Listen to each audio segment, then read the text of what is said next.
up. I don't even know what I'm saying, it's so early. But if you're watching this, it's because I got up and yeah, seize the moment and all that good stuff. So this morning, gonna do a bit of astrophotography. Hopefully the moon doesn't get in the way too much. It's a full moon tonight, but the stars are pretty damn bright still. So, not the best astro conditions. However, gonna test out the XT3, do some compositions in my local area, and see what happens. Hopefully sunrise and get my drone out. So, let's go.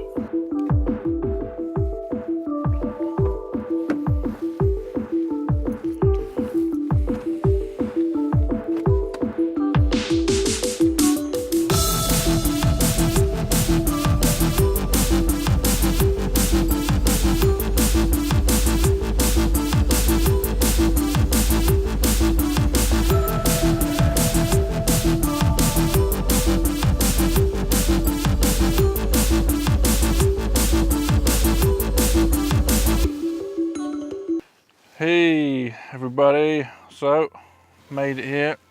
Let's make sure it's all straight and everything like that. So yeah, made it. The moon is super bright out there at the moment.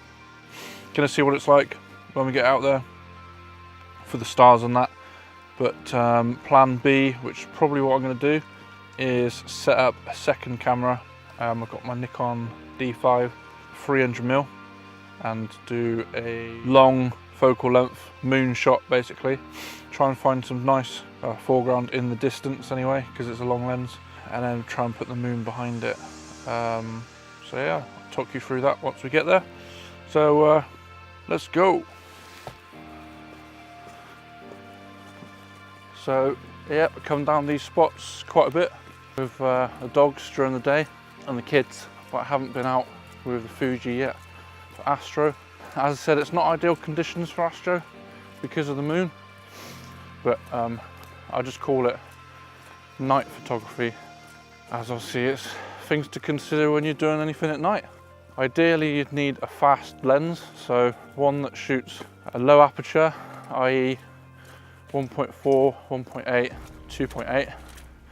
Today, another not ideal situation, I'll be using the Fuji 10-24 as my vlogging lens, which is f4, so it just means that I have to have higher ISO, which in turn then introduces noise, which is not ideal, but I'm just going to test it out anyway. And also I've got my Nikon with me, which is really good in low light, and I've got a couple of fast lenses with me. Depending on time, because I didn't have too much time this morning, is whether I shoot a time lapse or shoot the moon long lens. We'll find out what compositions there are, then see how it goes. So I'll meet you there.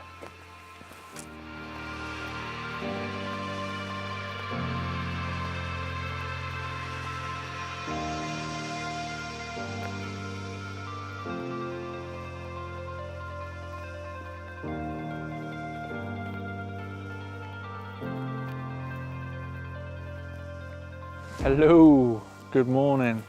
So made it out, as you can see. Moon's just behind me, setting. Should be setting in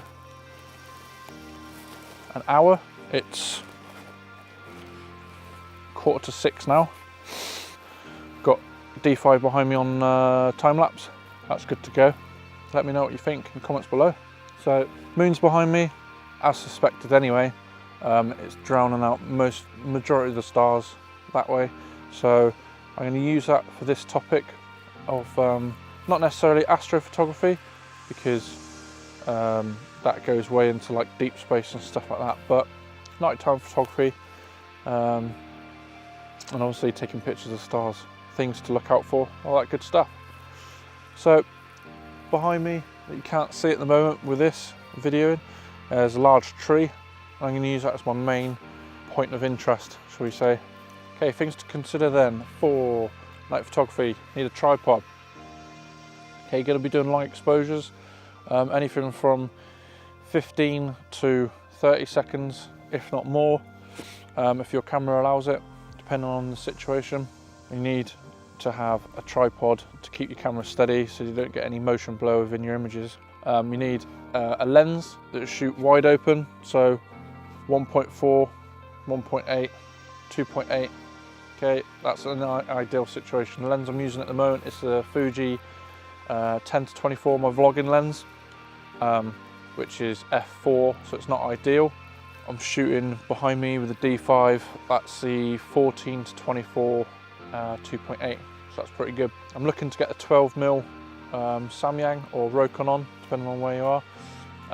That is f2, that's 12mm, as I said, so that should be pretty wide and pretty fast lens to get some good astro or good star photography. I'm pretty sure, I think it's the Sigma, do a 14mm 1.4, I think, I can't remember, but have a little Google, widest, fastest lens, I'm pretty sure it's a Sigma 14mm, but that doesn't fit my camera, so not cool.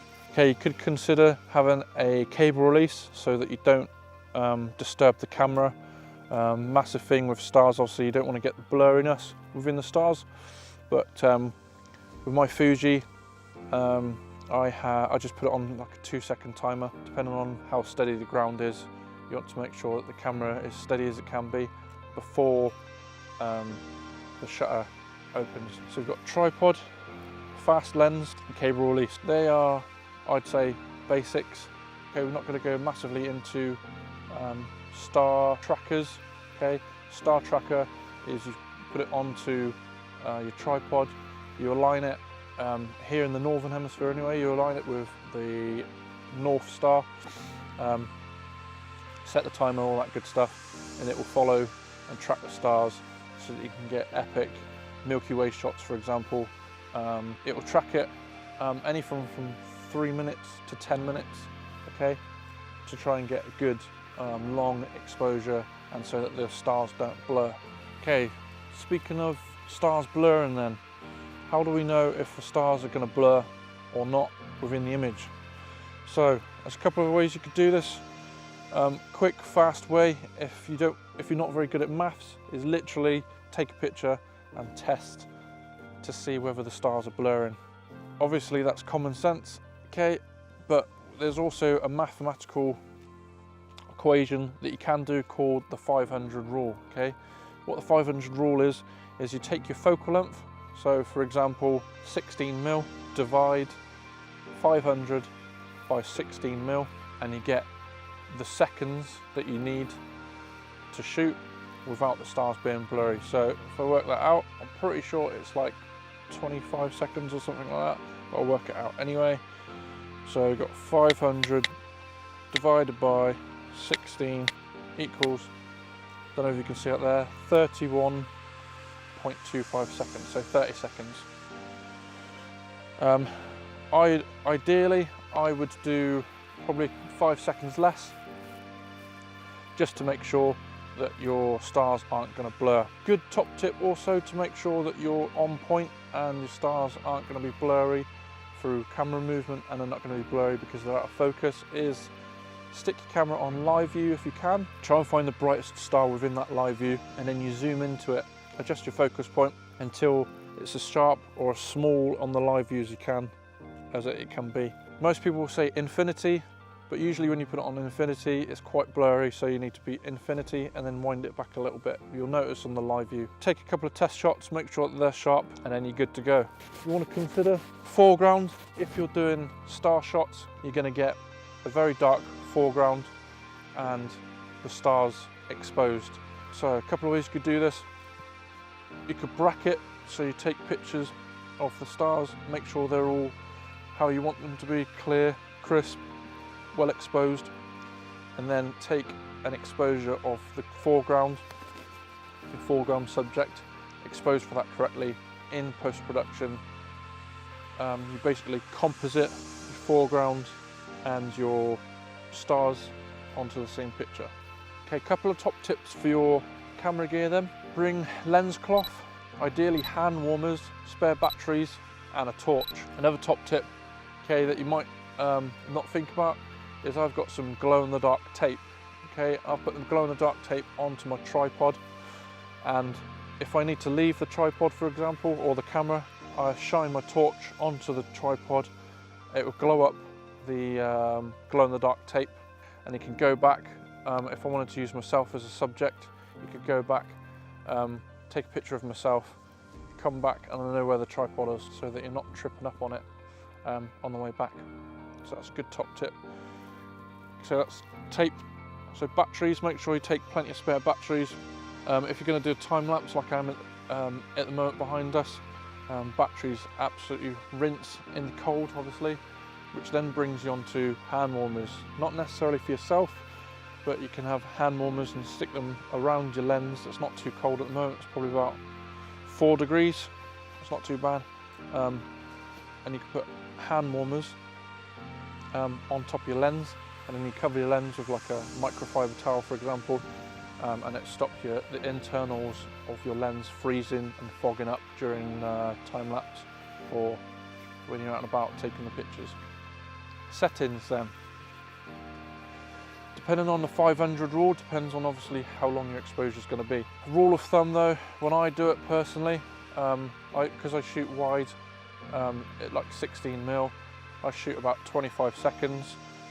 I then, depending on the situation, the f-stop, ideally have 2.8. This shoots f4, but the moon is creating a lot of light in the sky, so I'm on like f8.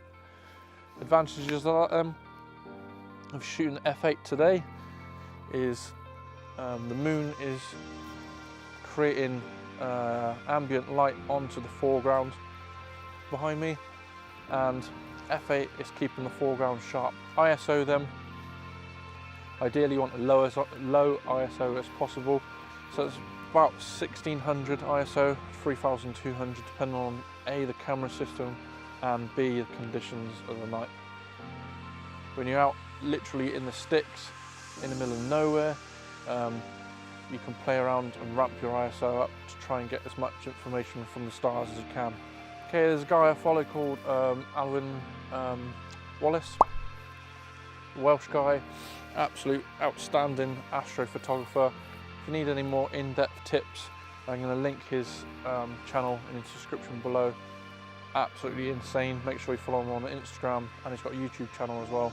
Any more advanced of what I'm talking about, get onto his channel, because he is insane when it comes to astrophotography. But without further ado, let's get on to do some astrophotography. So as you can see, this is the tree that I was telling you about. Nice big tree all the way up there. And what I'm going to do is I'm going to put my camera onto 3200 ISO f8 for 20 seconds or 25 seconds, and I'm going to put a self timer, and I'll basically stand like this, use myself as a subject. I'm going to shoot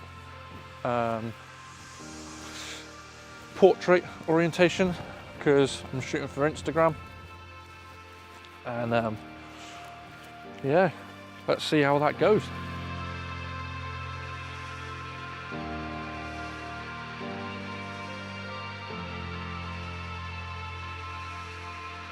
Okay, so made it up to the top of the hill after that shot. We were down there, and we now moved up to here. I can see got the 300mm set up. Just going to straighten this tripod leg out for us, and I'm on 25,600 ISO, so I'll bump it back down to about 5,000. As you can see, the moon's just coming down now, and the sun behind me, not that you can see too much, is going to pop off, but there's no clouds, so I'm not too bothered about that. I'm going to be shooting with the 300mm. I've got my the D4 on there, what I'm going to do is going to check that it's not foggy on the front. D5, as you saw on the time lapse, the wide angle got foggy, mainly because it was angled up and obviously the mist came down. Preventable, but that was the composition I was after for the time lapse, so that's what happened with the fog. So apologies if I'm blinding you right now. For this, I've got the lens hood on, a 300mm, and the moon should be setting in about 20 minutes. However, don't think it's going to happen. What I'll do is, see that there? So download the app called Photo Pills. Just going to knock an exposure down so that you can see it. Oh, what's happening here? That's bloody wrong one, that's right. Okay, so Photo Pills, really good app. Cost a couple of quid. Click on moon. Don't know if you can see that or not. I've got it on bloody manual focus, that's right. Stick it to, oh look at that, straight away, bosh, tracking it. Okay, so moon set. Okay, so 7:21, don't know if you can see that or not. Moon set, there you go, look, 7:21. So I was looking at yesterday's, which was 6:41. So this morning, 7:21. As you can see, it's not far off. Also, good thing about this app, if you have AR, is I don't know if you can see it there, but you can line up the moon. You can see where it's going to be. It'll line up with the sky. Like that. See the moon? There we go. Happy days. So yeah, great app for planning photography. Add that to one of the tips I was on about earlier. So yeah, as you can see, half hour, 40 minutes until the moon comes up. Oh, sorry, the moon sets. So catch you back in like 20 minutes. The moon at the moment is going behind the invisible blanket of haze that you can't see until the moon goes behind it. So fingers crossed it comes back out, but I'm not hopeful. Taking a couple of snaps as we're going along. I'm at 1250 ISO, f9, 250th of a second.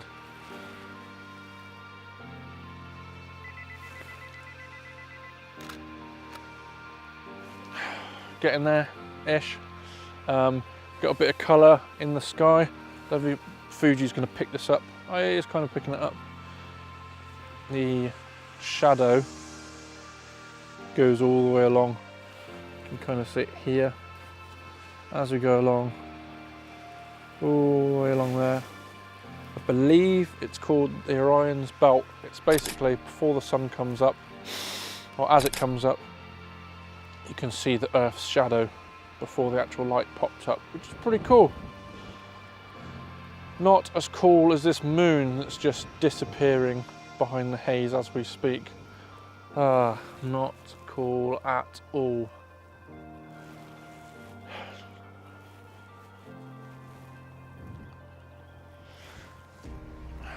What I'll do is I'll take you off of the tripod, bring you over here so you can kind of see it, zoom in, as you can see, look. Let's lower the exposure a little bit. What a pain in the ass. But there you go, such is life, hey. There we are, where are we at? Zoom back out, still trying to work out some of the stuff on the Fuji. Focus, happy days. So, good stuff. That was the moon. It's just disappeared behind the invisible bit of fog. Happy days. So, that concludes, oh, nearly fell over. That concludes stars tutorial-ish astro, back to beginners basically. Beginners astro. I'm no expert, but I've done quite a bit. Milky Way and stuff like that. I'll put a picture up now whilst I'm talking. That was last year. Hopefully when the galactic core of the Milky Way comes back up next year, I'll be down in Dorset, Durdle Door, or Corfe Castle, or all of the above, and try and get some cool astro stuff. Hope you took something away from this, and what I'm going to do now and just capture sunrise, I think, with the Mavic to end the vlog. So hope you enjoyed it, and I'll catch you in the next one.